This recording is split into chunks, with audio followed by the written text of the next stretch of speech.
Bien.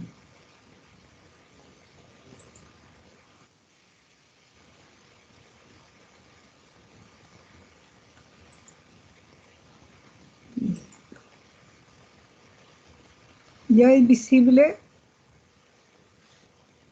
Sí, profesora. Sí, profesora. Muy bien.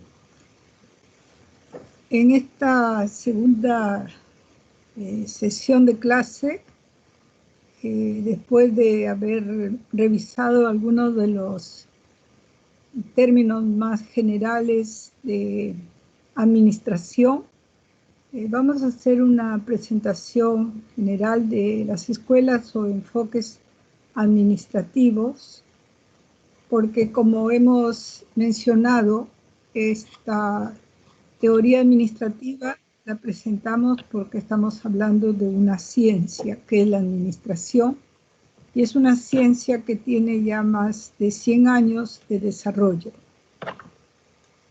Esta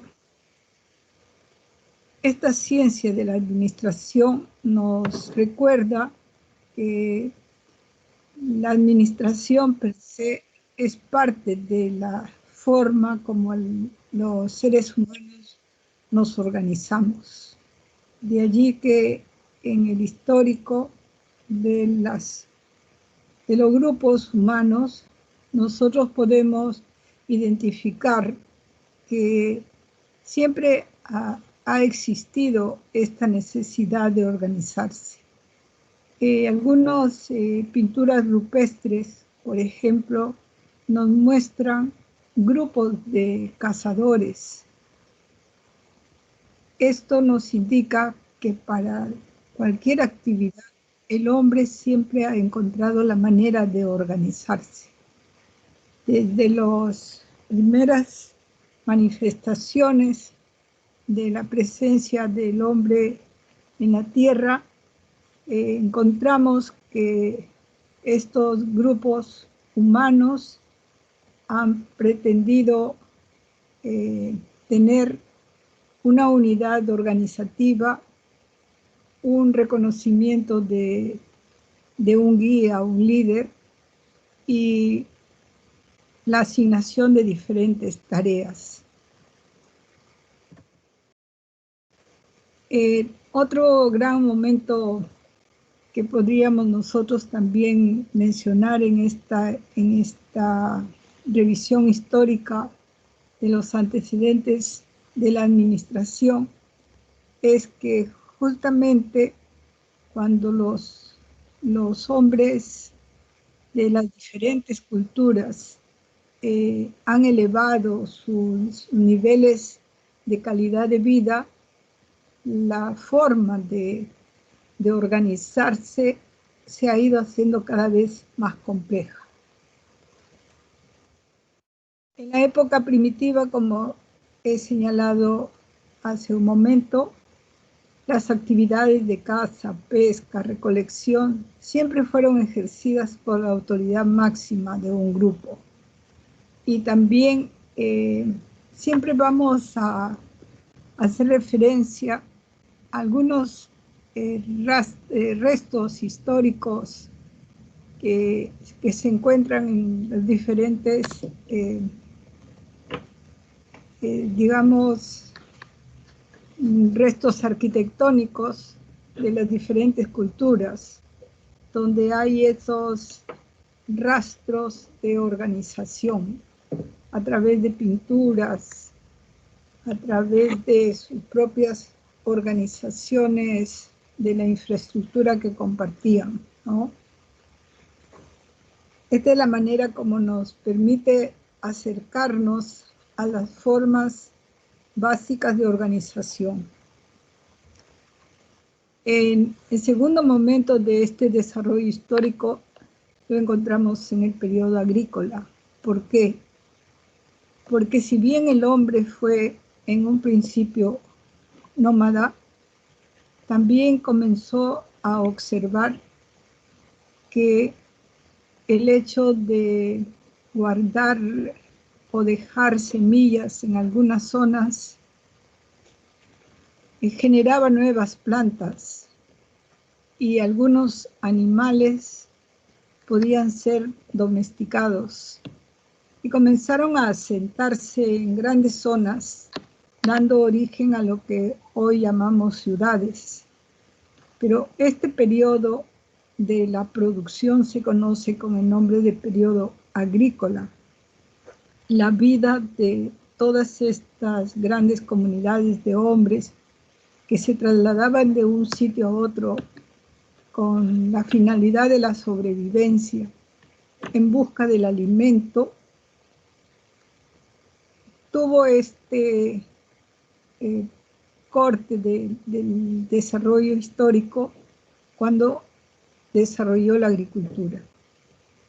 Y para esta agricultura también se nos refiere que hubo una división del trabajo por la propia naturaleza física del hombre y de la mujer. Aquellas tareas que significaban un mayor esfuerzo fueron dejadas o tomadas de manera natural por el hombre, y aquellas que requerían un mayor cuidado, un mayor detalle, una mayor atención, como era la siembra, fueron dejadas a la mujer.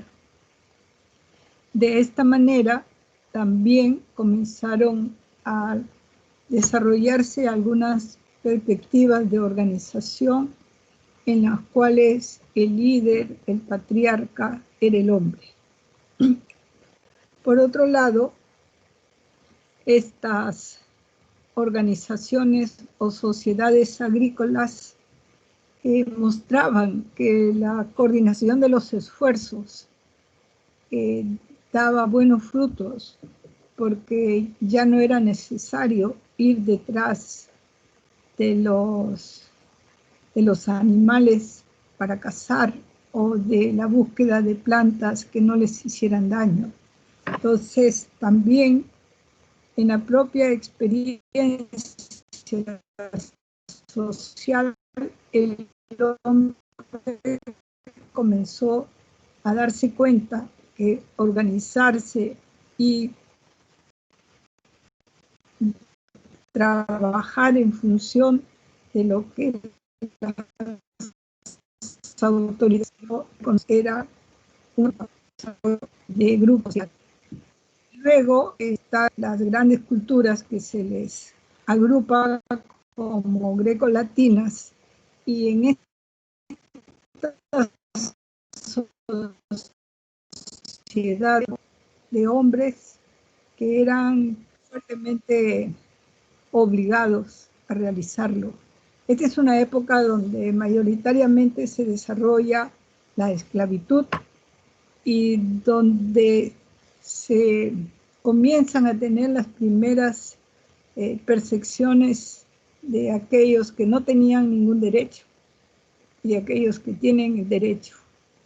Y estas sociedades fueron las que comenzaron a generar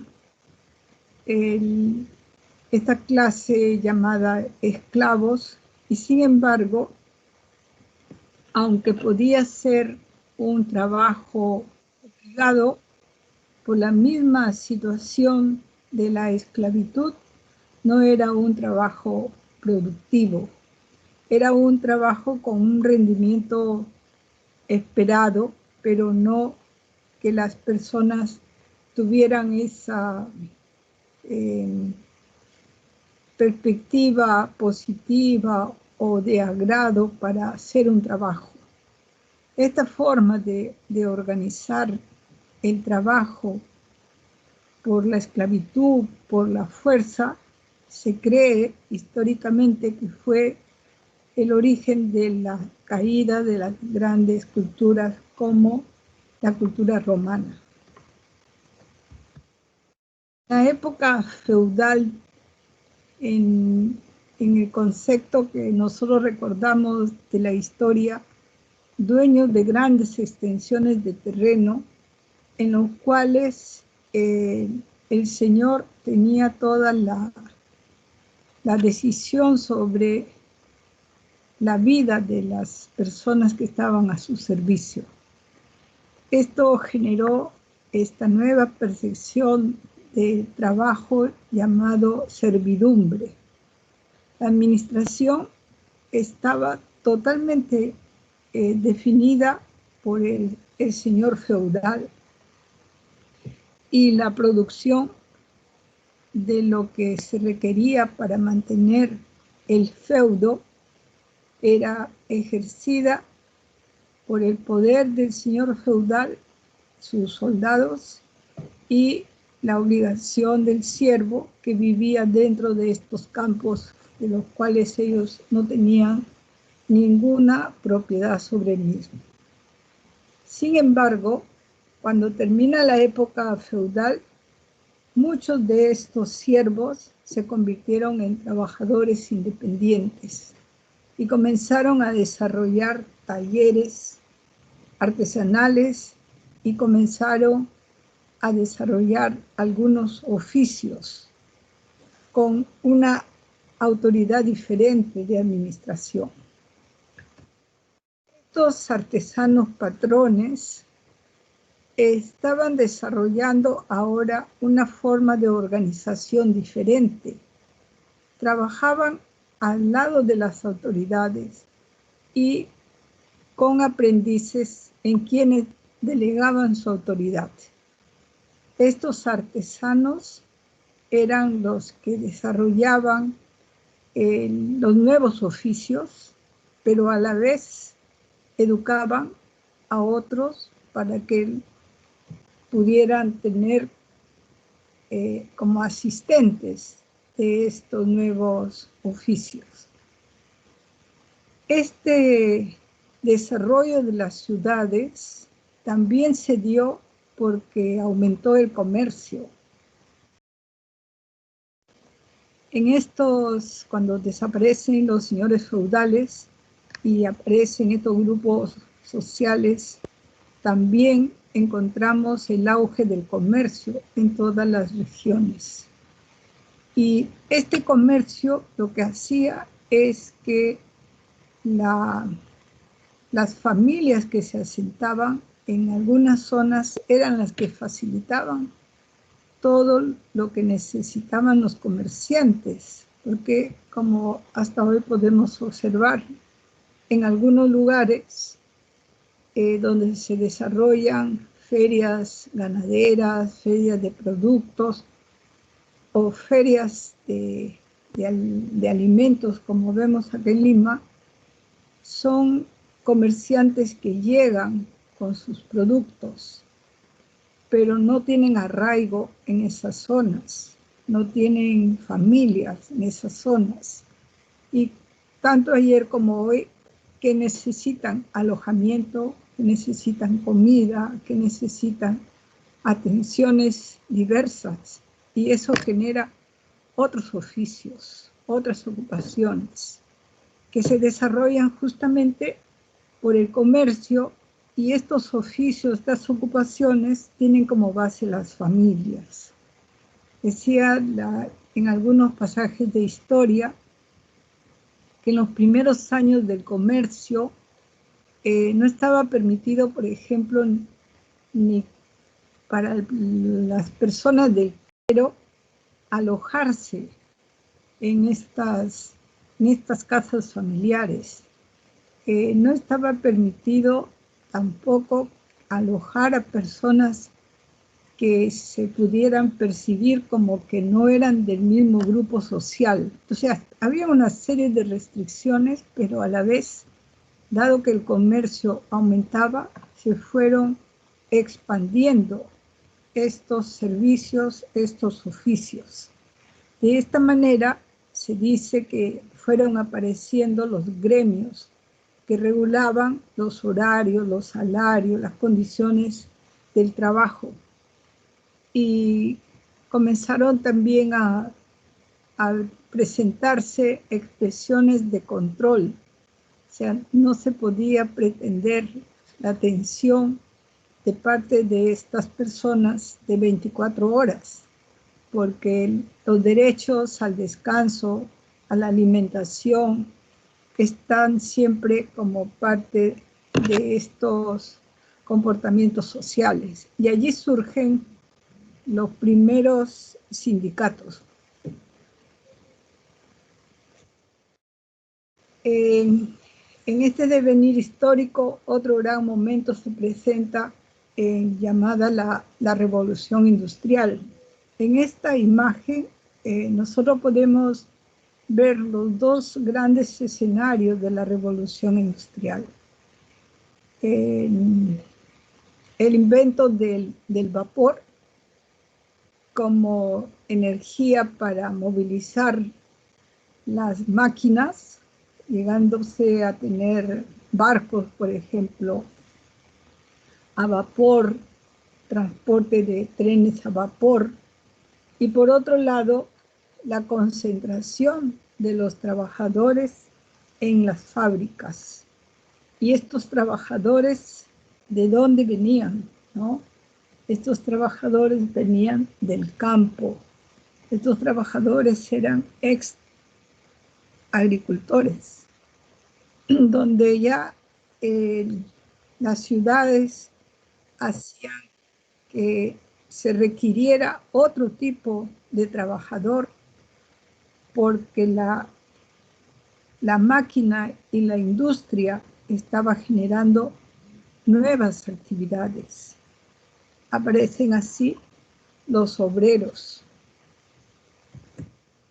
La revolución industrial, como se señala en esta diapositiva, los inventos como la máquina de vapor propician el desarrollo industrial y por lo tanto el cambio de la organización social. Desaparecieron los talleres artesanales, se centraliza la producción y las fábricas reconocen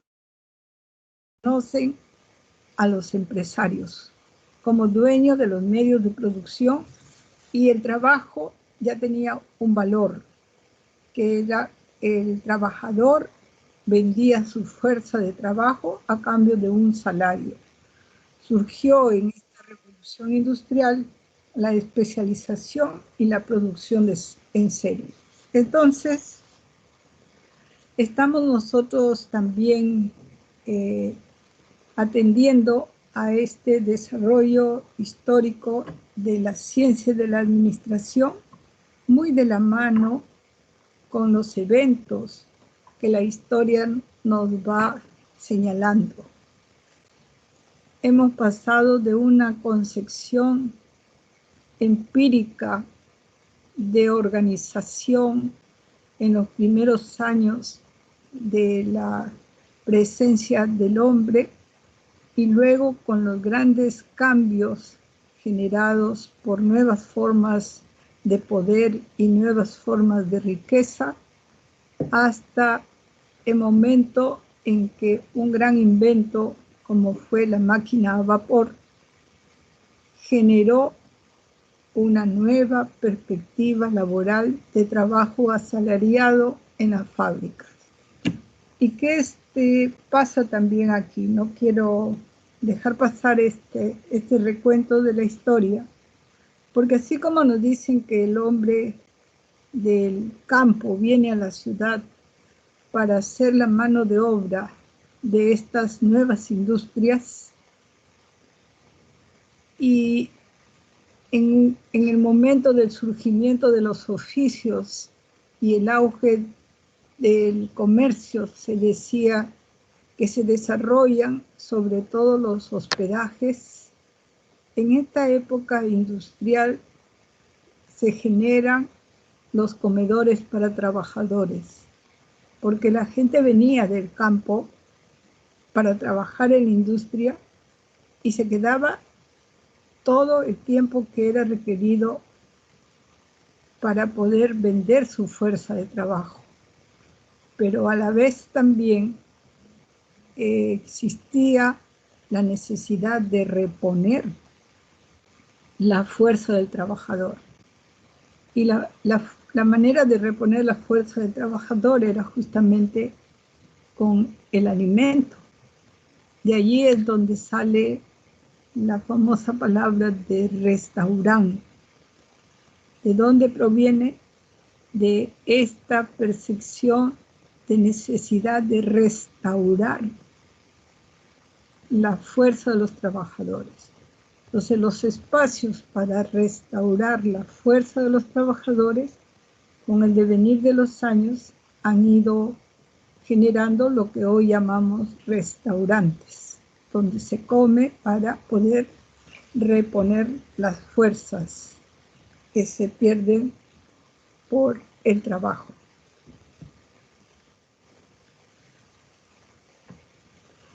Todo este devenir histórico nos dice que el trabajo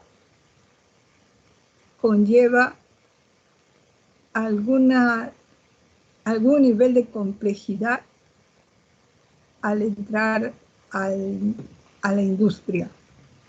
Y este nivel de complejidad también está generando la especialización. Entonces, ya no es solamente contar con mano de obra para la industria, sino que la complejidad del trabajo industrial va generando la necesidad de especialistas.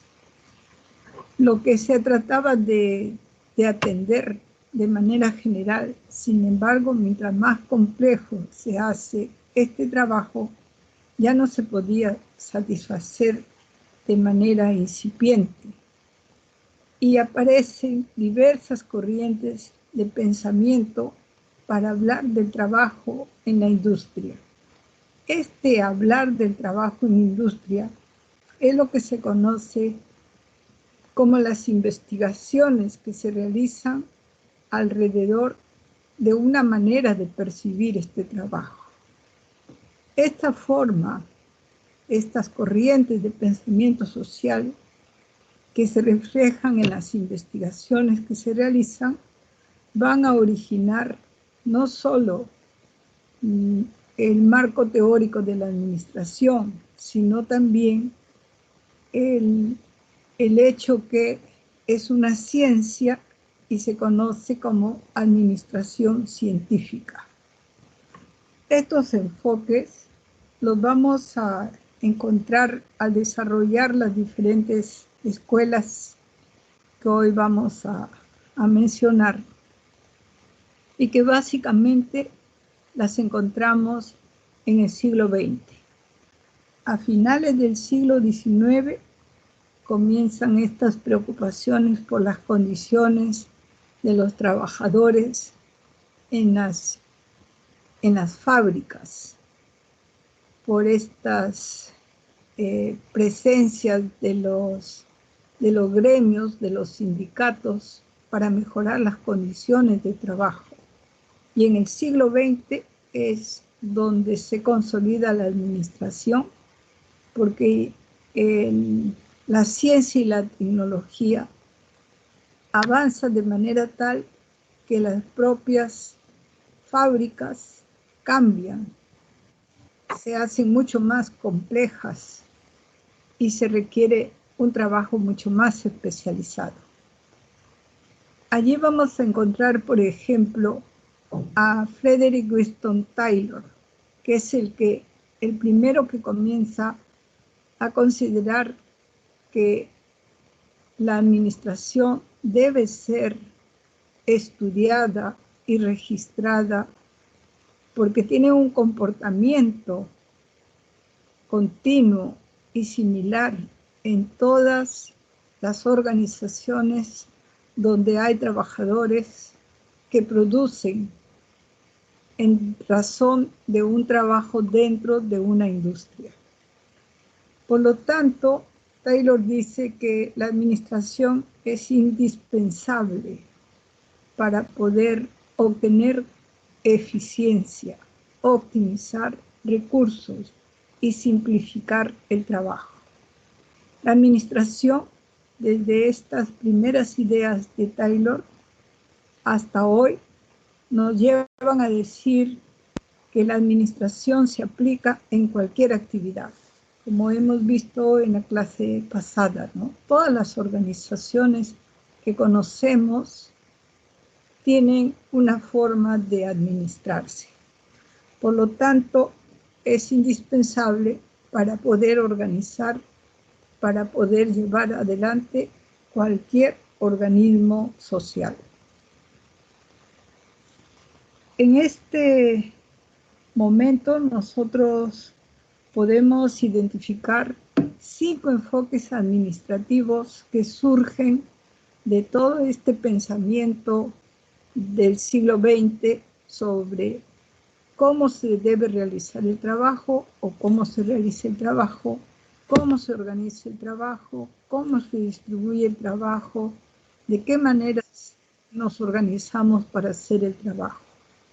Esa forma de pensar es lo que da lugar a estos enfoques administrativos. Primero podríamos señalar Taylor con la administración científica. Lo que él busca es mejorar la productividad del personal operario, es decir, que sea más eficiente. Es el objetivo de la administración científica. El enfoque de administración general va a hacerla más efectiva, más de la mano con los objetivos que se están buscando. Hay un enfoque de recursos humanos cuando la mirada de los administradores o de los científicos de la administración dejan de mirar la máquina y se posan en el hombre.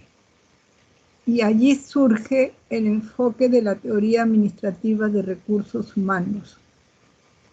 Luego aparece el enfoque de los modelos cuantitativos, la medición de lo que se produce, de lo que es capaz de realizarse. Y llegamos al enfoque de procesos y modelos de sistemas. Estas formas de presentar los enfoques administrativos, a pesar de que han pasado más de 100 años, todavía tienen vigencia. Sin embargo, también hay otros enfoques que se han incorporado a estos, como por ejemplo el modelo del proceso administrativo, el modelo de la calidad total, el modelo de la reingeniería y el enfoque de contingencias. Estos modelos son casi de finales del siglo XX para inicios del siglo XXI. Pero todos tienen una vigencia. Depende del tipo de organización a la cual nos acercamos para conocerlas. Bien. En la administración científica que llevó adelante Frederick William Taylor, él decía que la administración era la causa y la solución de los problemas de la industria. ¿Por qué? Porque él era un estudioso del trabajo en las fábricas. Y al hacer el estudio se daba cuenta que lo que se necesitaba era ser más eficientes y productivos a los trabajadores. Hacerlo más eficientes y productivos ¿a través de qué? A través de las decisiones administrativas. Por ejemplo, él es el que dio origen a los principios administrativos que hemos mencionado en la clase pasada, ¿no? Por ejemplo, el principio de jerarquía y escala, el principio de del mando, ¿no? También tenemos estas formas de mirar a las organizaciones, las considera como una forma única de hacer el trabajo. Por ejemplo, esto que aparece en la parte final de la diapositiva, que se dice el estudio de puestos de trabajo, de tiempos y movimientos. Por ejemplo, pongamos en nuestra mente la idea de la imagen de producción para hacer supongamos una hamburguesa, ¿no? Pongamos en nuestra mente, vamos a hacer una hamburguesa. Y una vez que tenemos los insumos para producir la hamburguesa y ya hemos realizado las mezclas y lo hemos cocido, ¿no? Estamos encontrando que hay una forma de hacer ese trabajo, ¿no es cierto? Es decir, que partimos de una manera de hacerlo, que es la receta, ¿no es cierto? Pero también sabemos que ese trabajo de preparación lo realiza una persona. Otra persona puede realizar el trabajo de la cocción. Otra persona puede hacer el trabajo de colocar la hamburguesa en el pan para poder llevarlo al consumidor. Entonces, nosotros tenemos en nuestra mente una persona que se encarga de hacer la mezcla y preparar la hamburguesa para ser cocida. Otra persona que lo cose y otra persona que lo coloca en el pan y prepara la presentación final y otra persona que lo entrega. Entonces, en un estudio de puesto de trabajo, nosotros diríamos que estamos con 3 personas, uno que se encarga de preparar, otro que se encarga de cocinar y otro que se encarga del servido. Pero estas personas tienen que estar conectadas de manera continua, y ahí viene el tiempo y el movimiento, porque yo no puedo concebir que alguien prepare la masa y la mezcla de los ingredientes para la hamburguesa y la deje si no es que de inmediato se va a freír y si no es que de inmediato se va a servir. Entonces, allí también nosotros, si habláramos desde el punto de vista de administración, tendríamos la ocasión de hacer un estudio de puesto de trabajo, un estudio de tiempo en hacer ese trabajo y un estudio de movimientos de esos trabajadores en ese tiempo. Entonces, lo que hace Taylor es justamente observar de manera científica cómo se realiza el trabajo, quiénes participan en ese trabajo, qué se obtiene de cada uno de los pasos de ese trabajo y finalmente cuál es el producto final. A eso le llama el estudio de tiempo y movimiento.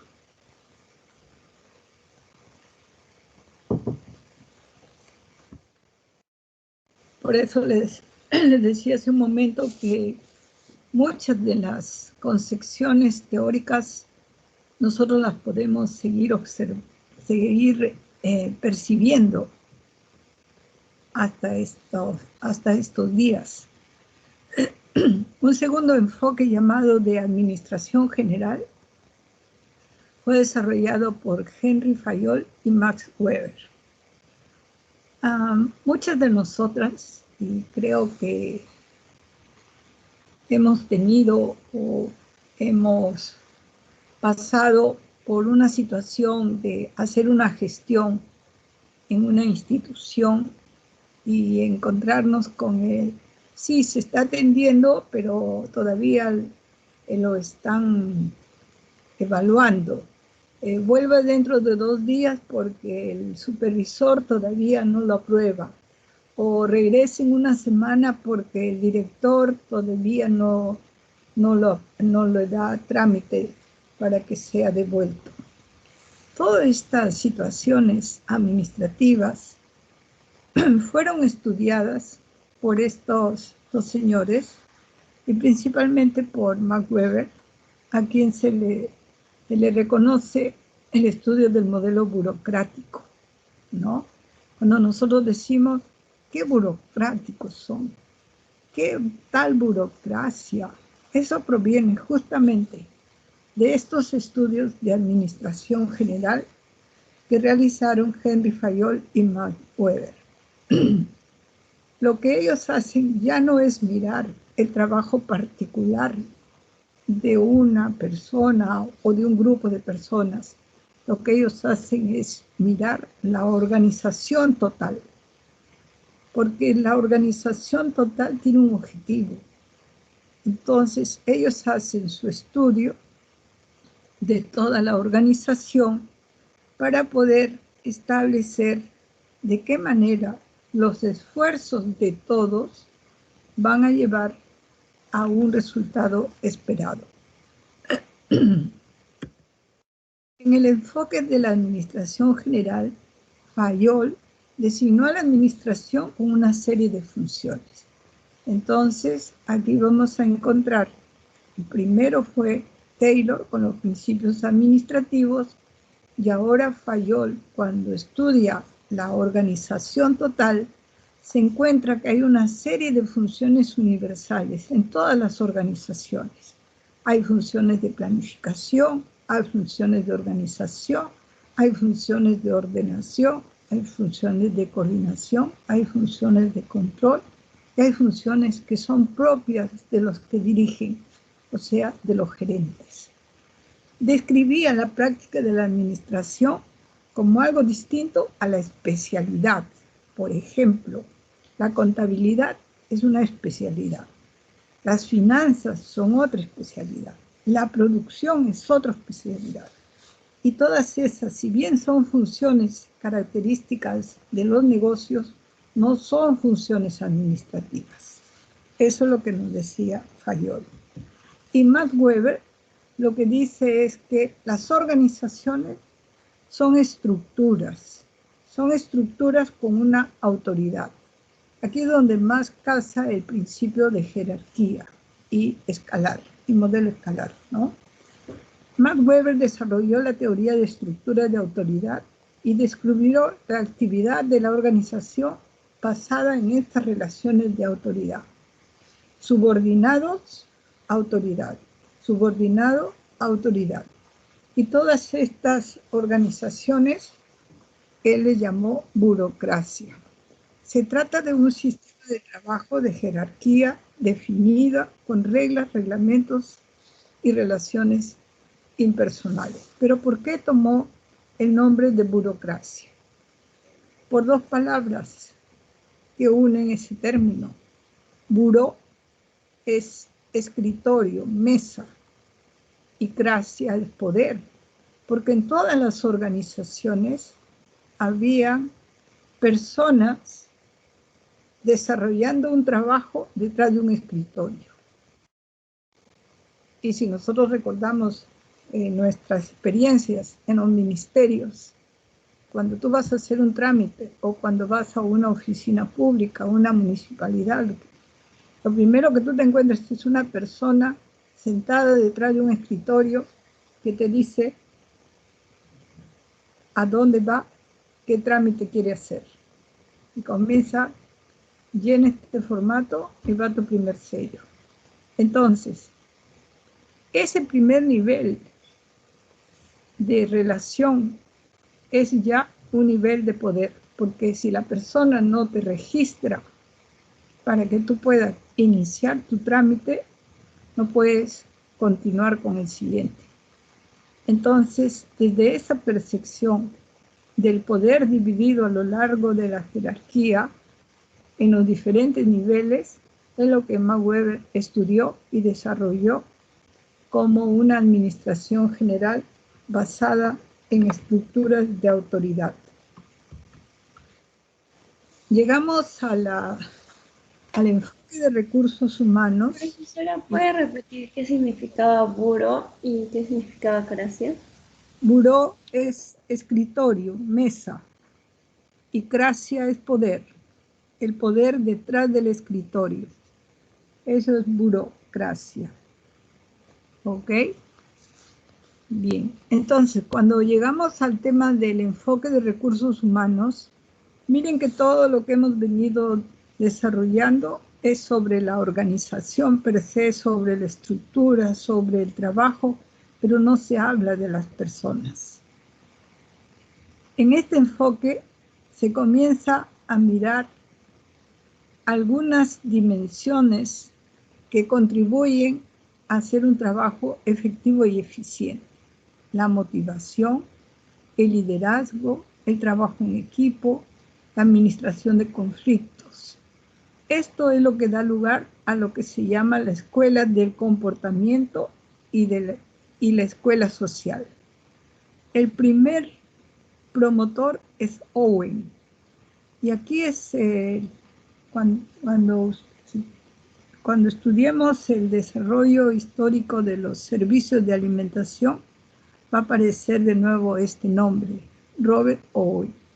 Sobresale como un promotor que afirmaba la preocupación por los empleados, porque el hecho de poner a disposición tu fuerza humana a cambio de un salario podría estar dejando de lado mirar la condición humana de esos trabajadores. Y Owen fue el primero en reclamar sobre los derechos de estas personas.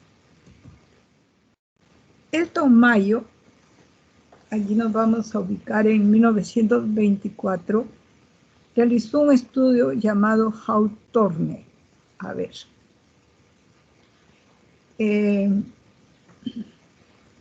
Este estudio fue concebido para llamar la atención sobre esos aspectos que hemos señalado de motivación, trabajo en equipo, liderazgo. Se destacaba en esa época que los trabajadores producían en muy malas condiciones de entorno, con espacios húmedos, demasiadas personas en espacios reducidos, con poca luz, poca ventilación. Y fue contratado, por usar un término, Elton Mayo, que era un investigador social, para que estudiara esas condiciones de trabajo y determinara cómo podría mejorar la productividad de esos trabajadores. Y lo que hace Elton Mayo es reunirse con los trabajadores y decirles que iban a hacer un estudio y necesitaba la participación de ellos, y establece un grupo para realizar el estudio y otro grupo no le hace ninguna modificación, y es lo que nosotros conocemos como el grupo de control, ¿no? Y comienza el estudio con todas las indicaciones, con todos los cambios que ellos daban, modificando algunas condiciones del entorno, como aumentar la energía eléctrica, etc. Y para sorpresa de Elton Mayo, termina el estudio y tanto los del grupo de control, a los cuales no les había introducido ningún cambio, como los que habían sido objeto del estudio con estas modificaciones, los dos grupos habían mejorado su productividad. Entonces, se vino abajo su hipótesis, que si modificamos las condiciones de trabajo, las personas van a sentirse más motivadas, van a estar más satisfechas y podrán aceptar con mayor beneplácito el trabajo en equipo, y finalmente serían mucho más eficientes. Pero ¿qué había pasado? Si al otro grupo, al que no le habían cambiado absolutamente nada, también mejoró su eficiencia. Entonces hace un nuevo estudio para saber por qué se había producido esa situación, ¿no? Otros hubieran dicho, bueno, no hay nada que hacer, no hay explicación para esto, cerramos el estudio y nos vamos. Pero dijo, no, voy a estudiar. ¿Por qué? ¿No? Y comenzó lo que ahora también nosotros usamos mucho en la investigación cualitativa. Comenzó a llamar a los trabajadores a entrevistas en profundidad, dirían los psicólogos. ¿Por qué? A pesar de que no se aumentó la luz, que sigue trabajando en condiciones de incomodidad, usted ha mejorado su productividad. Y la respuesta fue general. Es que nosotros no somos menos que los trabajadores que ustedes han elegido. Todos aquí somos iguales. Y si ellos pueden mejorar su producción, nosotros también. No necesitamos tener más luz, hay simplemente que nosotros queremos hacerlo. Entonces, él encontró allí la gran fuerza de la motivación. El haberles dicho, ustedes van a participar, pero como grupo control, ustedes van a participar como grupo experimental, generó de los dos grupos el orgullo de ser parte de un estudio. Y ninguno de los dos quería quedar mal. Nosotros somos productivos, tan productivos como ellos.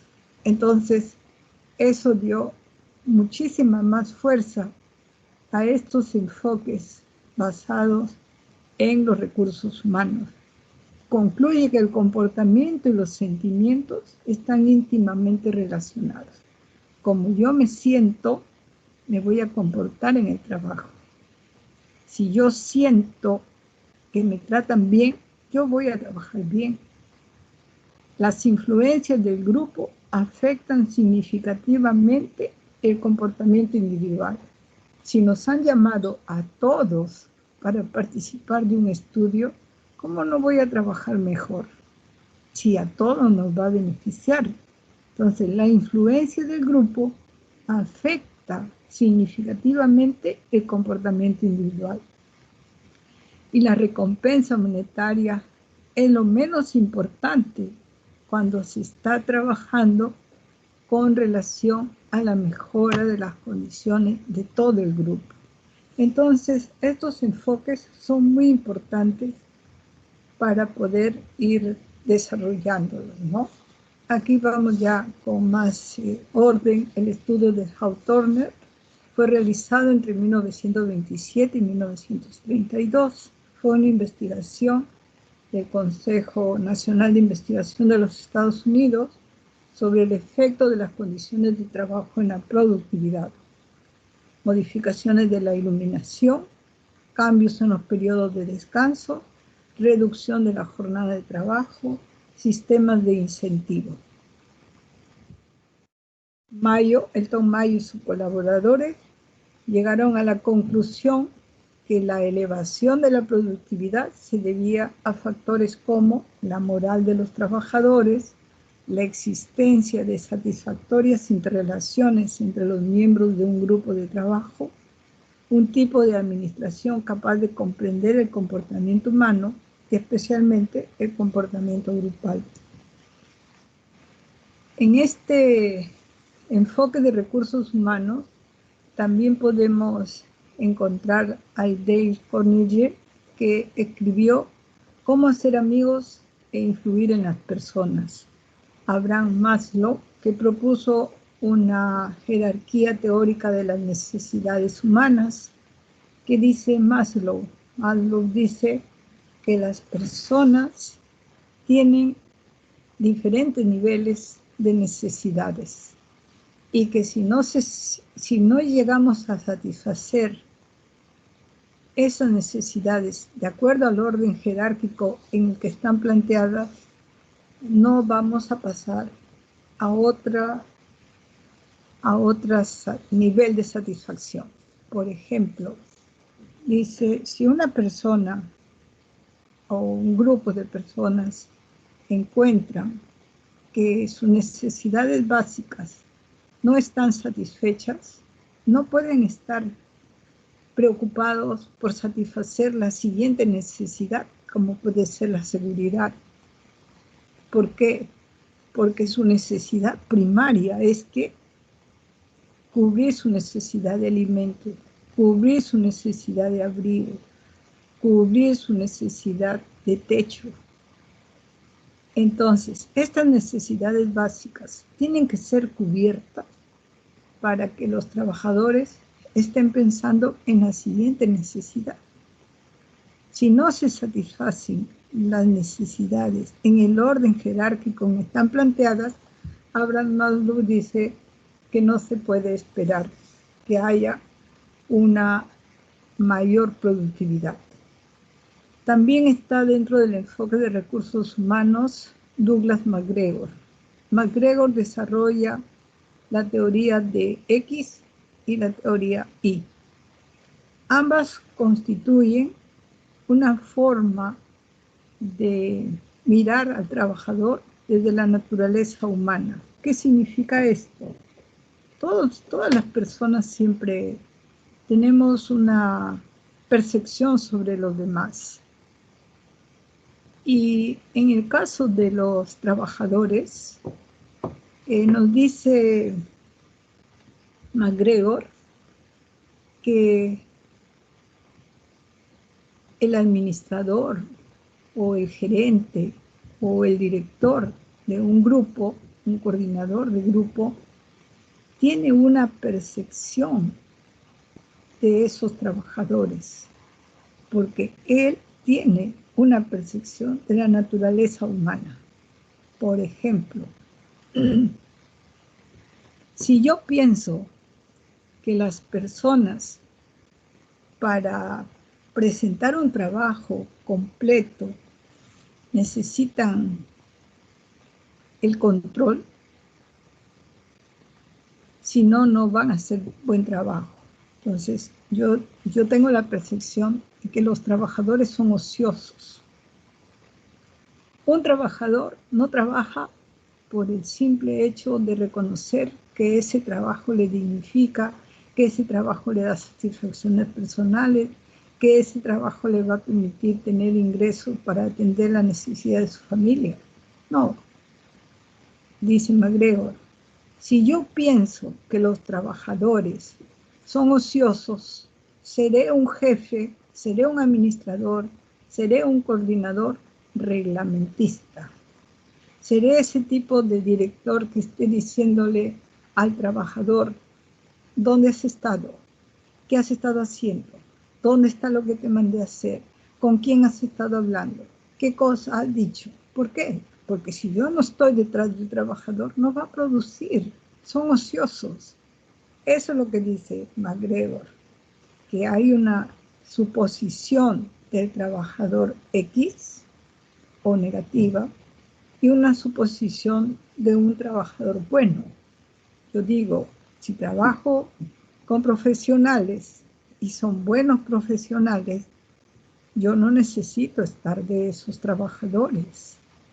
Si he definido desde el punto de vista de la administración cuál es el objetivo de la organización para lo cual hemos requerido a este grupo de trabajadores, y este grupo de trabajadores sabe perfectamente bien lo que la organización espera de su trabajo, yo no tengo por qué estar detrás de esos trabajadores, porque mi manera de pensar es esa, mi visión del trabajo es esa. Los trabajadores por sí mismos son autónomos y libres de realizar el trabajo de manera tal que se sientan satisfechos, que se sientan motivados, que generen sus propios equipos de trabajo. Entonces, eso es lo que dice MacGregor. Estos teóricos del comportamiento son sobre todo psicólogos que han contribuido de manera importante a la comprensión del liderazgo, la motivación, el diseño de los puestos. Podría también señalarse a otros no tan conocidos como Fetzer, Thomas y Perros.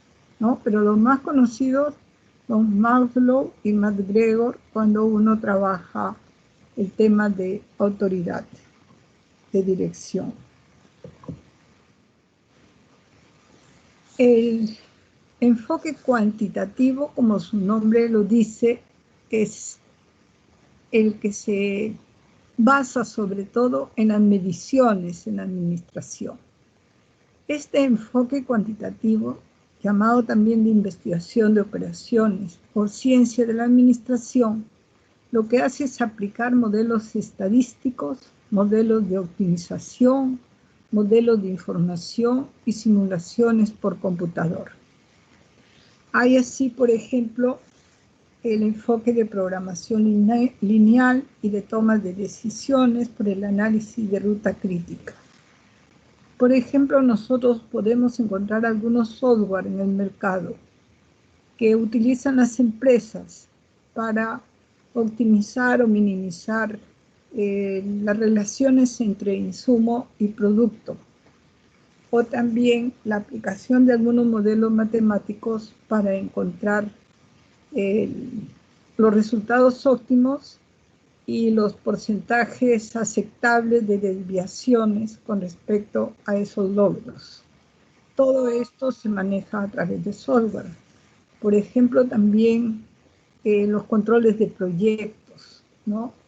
Hay software de Microsoft, de Project, y justamente lo que hace es de una manera bastante simple, por decirlo, tú estableces una descripción detallada de todas las actividades que implica el desarrollo de un proyecto y haces una gran hoja de programación de actividades por semana.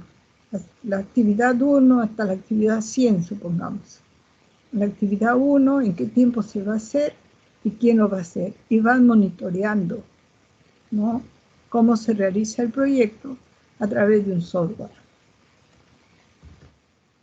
Este enfoque cuantitativo lo que busca es optimizar máquinas, optimizar servicios, y también lo que trata es de minimizar los costos y el tiempo, porque a veces el hecho de coordinar también implica un costo de tiempo, porque si tú necesitas saber si la actividad 1 que debió realizarse en esta semana se realizó, se está realizando o se extendió en el tiempo.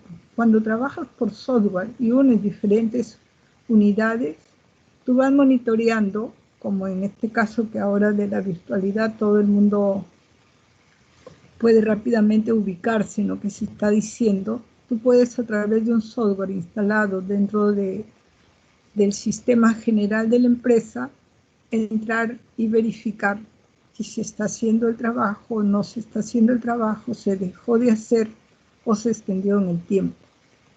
Y eso también conlleva a las posibilidades de la coordinación y la supervisión con menor uso de tiempo.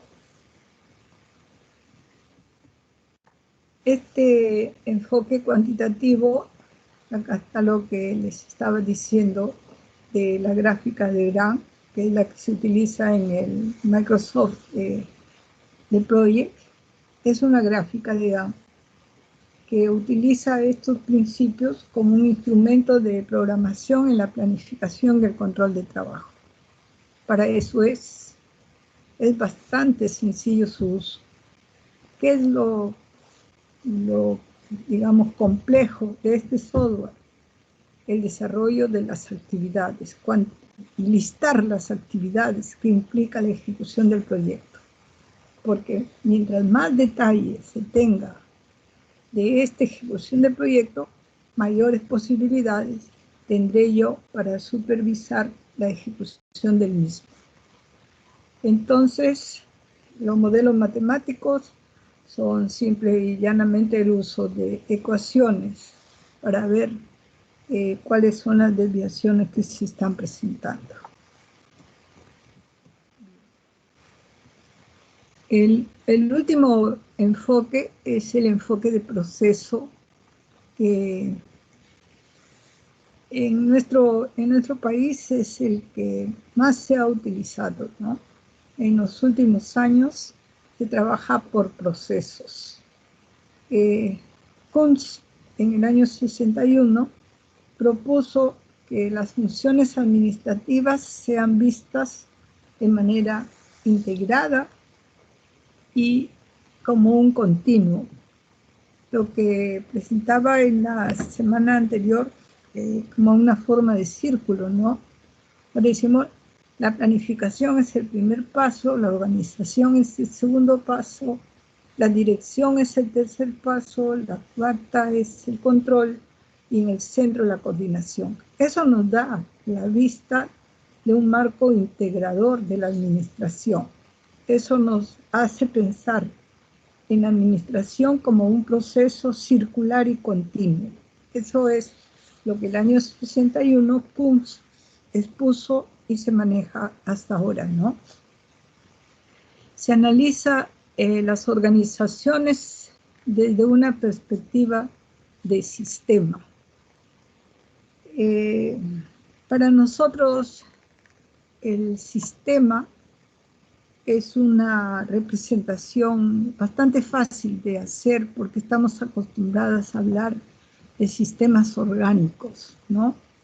El sistema digestivo inicia, procesa, absorbe, excreta, ¿no? Es todo un proceso, es todo un marco de sistema en esta conceptualización de la organización, donde hay factores interdependientes que van a incluir a las personas, a los grupos, a las actitudes, a los motivos, a la estructura formal, la interacción, la meta, la posición, la autoridad. Todos estos factores están integrados en los procesos administrativos. Todas las partes de la organización tienen que ser coordinadas internamente para que las metas de la organización puedan alcanzarse. Este enfoque de proceso es el que estamos más cercanas, porque es el que, con el cual hemos desarrollado nuestras experiencias de trabajo, ¿no? El enfoque de proceso y el modelo de sistema en la administración reconoce que las organizaciones no están aisladas ni están en el vacío. Todas las organizaciones se interrelacionan. Por ejemplo, si nosotros miramos el sistema económico, social y político del país, nosotros vamos a encontrar que todo es parte de un sistema de administración pública, un sistema de administración de servicios, un sistema de prestación de servicios, un sistema de pensiones. Todo lo que nosotros podemos percibir en la sociedad actual está planteada con una administración de proceso y de sistema.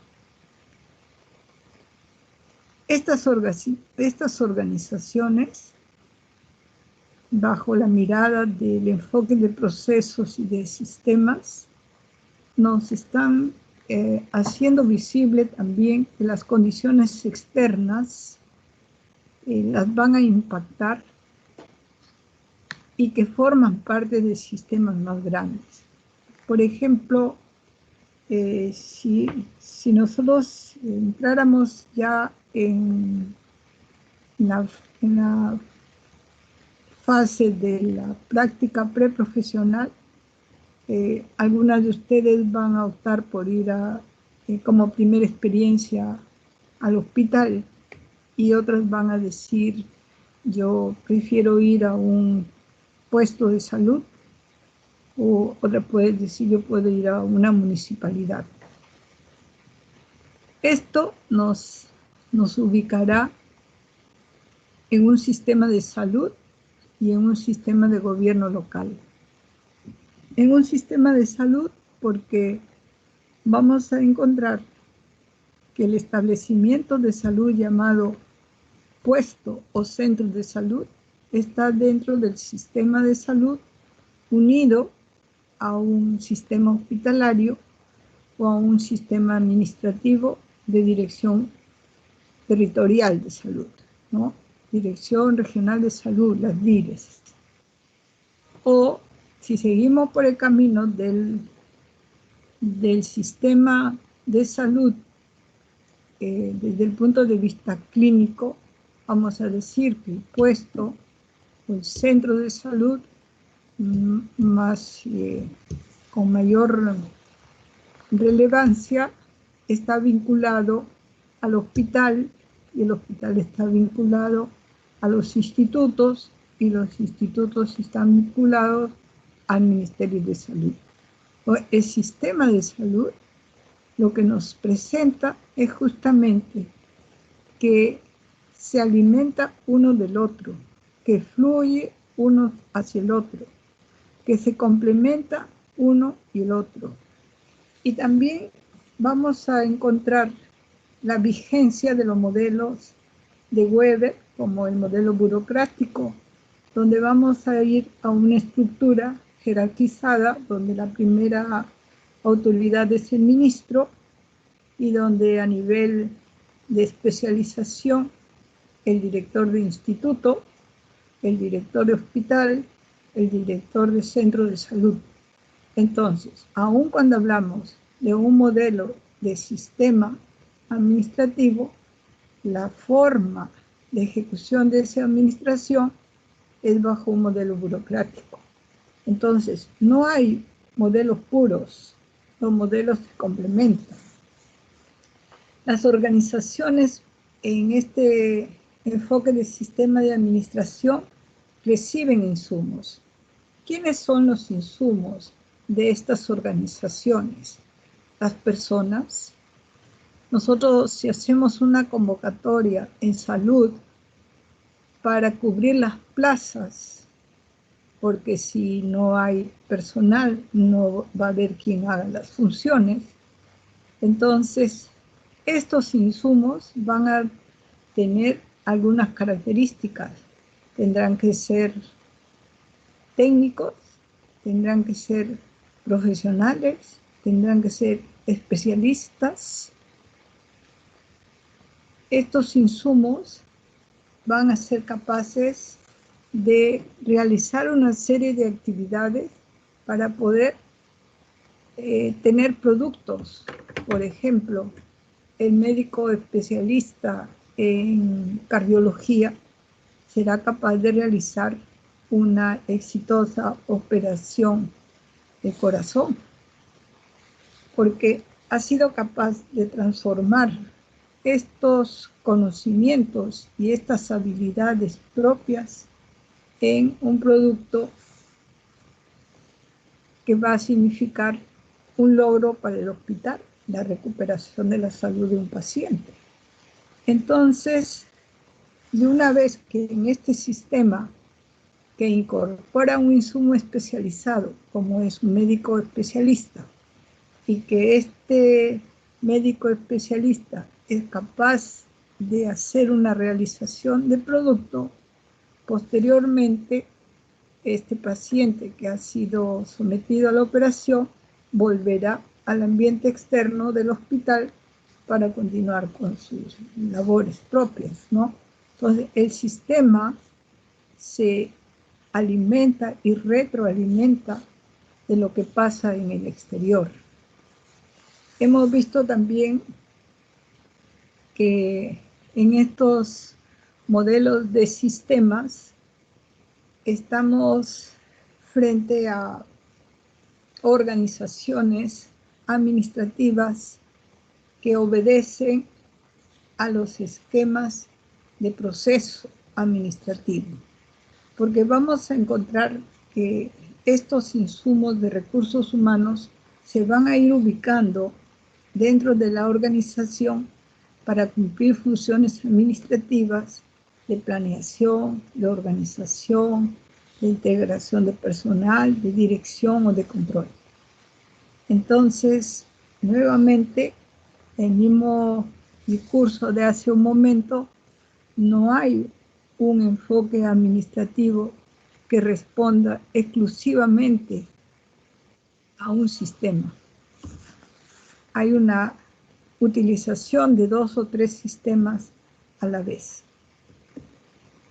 El modelo del proceso administrativo, entonces, está compuesta por subactividades, que como ya lo hemos reiterado, son a la vez las funciones de los administradores. La planeación, la organización, la integración de personal, la dirección, control y la coordinación. De los últimos enfoques de finales del siglo XX, vino el enfoque de calidad total. Edward Deming, que también lo podemos encontrar en algunas proposiciones de la administración, el círculo de Deming, que sí lo deben ustedes conocer como tal, desarrolla la filosofía de administración para la mejora continua. Ver, mirar, actuar, controlar, ¿no? Impulsada por una mejora continua que responde a las necesidades y expectativas del cliente. El término cliente incluye a cualquiera que interactúa con el producto o el servicio de la organización, no solamente el cliente externo, sino que reconoce también el cliente interno, el trabajador.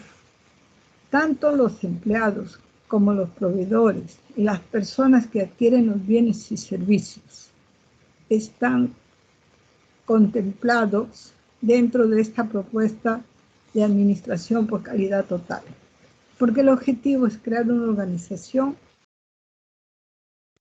comprometida con la mejora continua. Este es un enfoque centrado en el cliente para mejorar la calidad de todo lo que hace la organización y que pueda justamente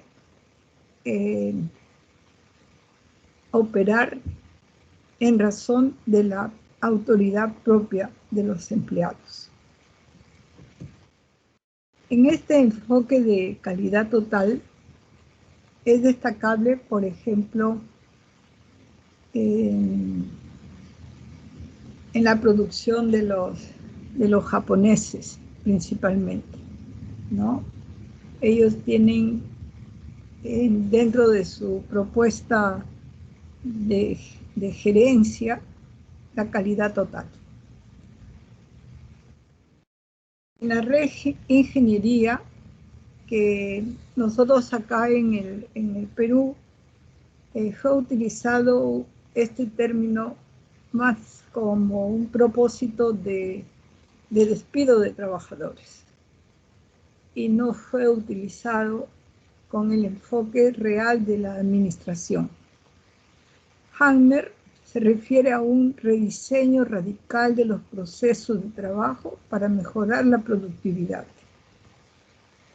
La reingeniería es una transformación de la forma como siempre se ha hecho el trabajo, pero justamente rediseñando el trabajo que se viene realizando. Y se basa en las ideas de los teóricos de recursos humanos porque son los propios trabajadores los que deben mejorar su calidad y productividad.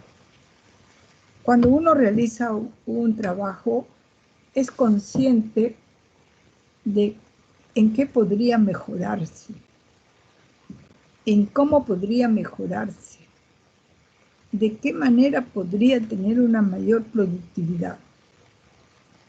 Podrían ser circunstancias que en ese momento no hay recursos para implementarlos, pero no es que el trabajador no sepa qué es lo que debería hacerse para mejorar su productividad. O podría ser que no hay suficiente personal para hacer una variante de la producción, o no se cuentan con recursos humanos calificados para incorporar un sistema tecnológico diferente de producción. Pero el trabajador per se puede mejorar la calidad y productividad a través de estos procesos de reingeniería, facilitándole los recursos, porque el propósito es mejorar la productividad. Entonces, este enfoque de reingeniería, como está basado en los trabajadores, recoge el enfoque de la Escuela Administrativa de Recursos Humanos. Y el enfoque de contingencias también es interesante de rescatar por lo siguiente. Es un enfoque situacional y también es un enfoque que responde a la lógica de lo que se puede estar presentando. Es un intento de dar una respuesta para desarrollar la administración de una organización frente a una situación particular. Entonces, digamos que como ahora, ¿no? Ahora la universidad está trabajando con un enfoque de contingencias. ¿Cuál es la contingencia? El aislamiento social obligatorio. Y frente a esa contingencia de no poder llevar a las personas, los clientes internos y externos, a la unidad productiva que es el espacio de la universidad, esa situación genera dentro de la organización universidad una respuesta lógica.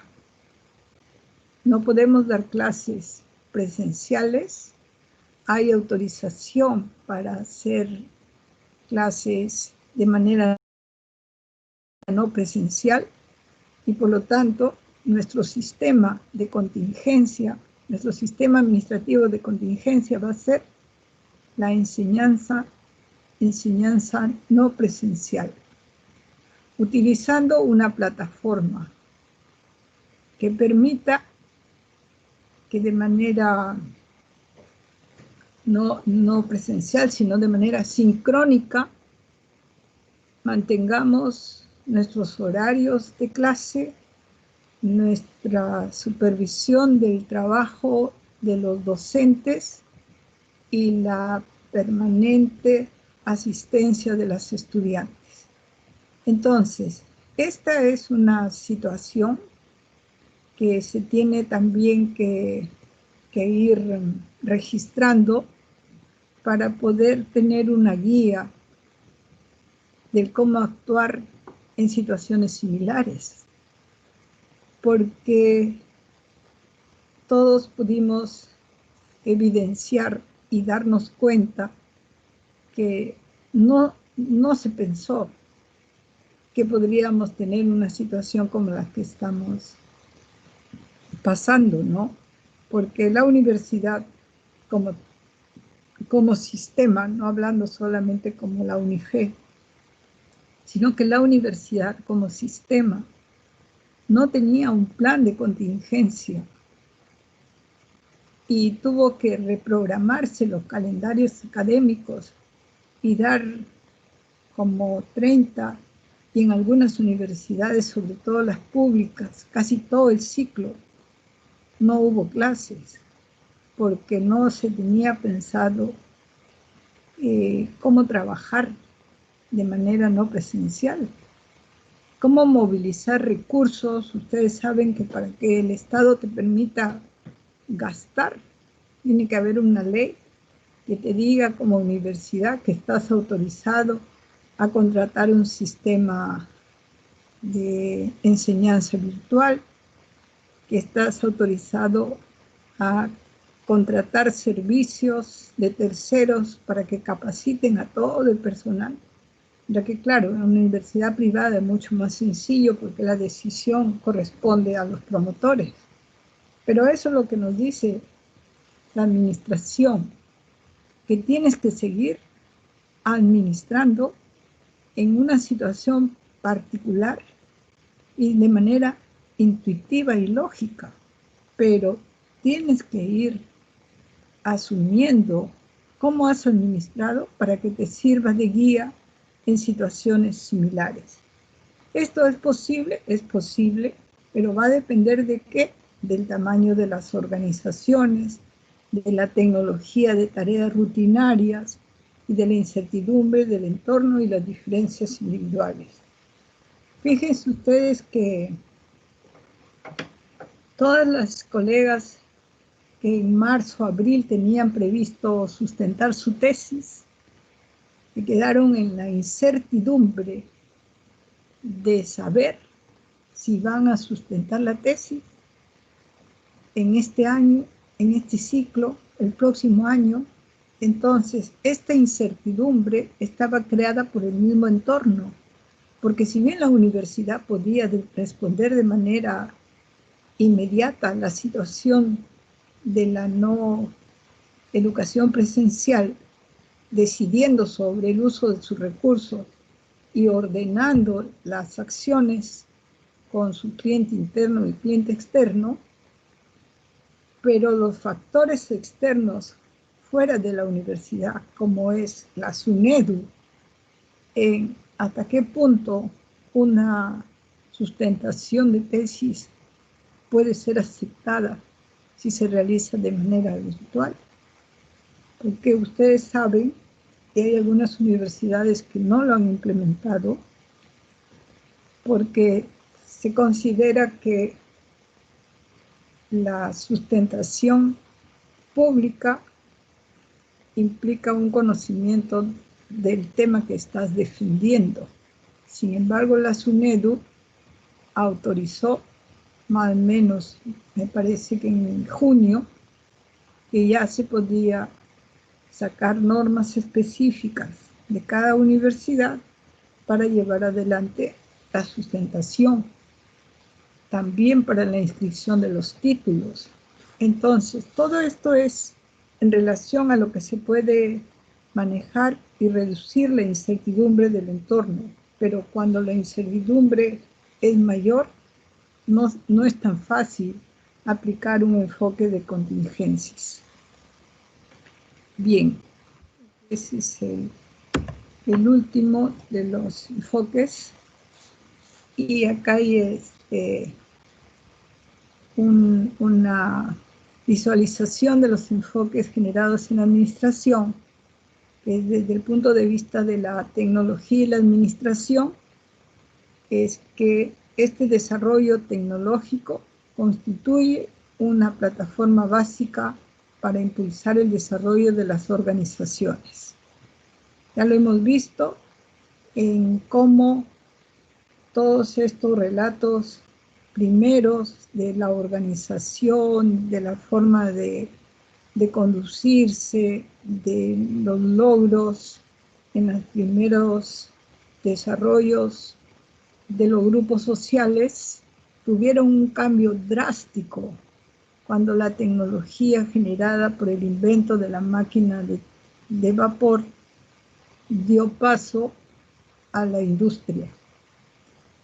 Por otro lado, también el uso de la matemática en la administración ha facilitado mucho el mejor uso de los tiempos, porque el desarrollo de los software también favorece la administración. Y por último, la teoría del sistema o teoría sistémica lo que lleva es a mirar el todo de la organización. Ya no es una administración de partes, es una administración totalizante, global, de todo un sistema administrativo.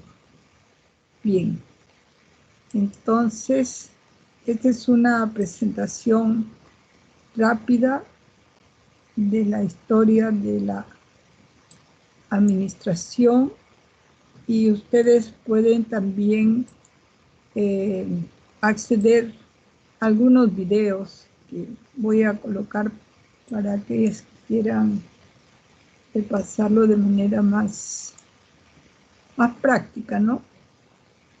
La historia de la administración. Bien, entonces voy a detener la grabación y voy a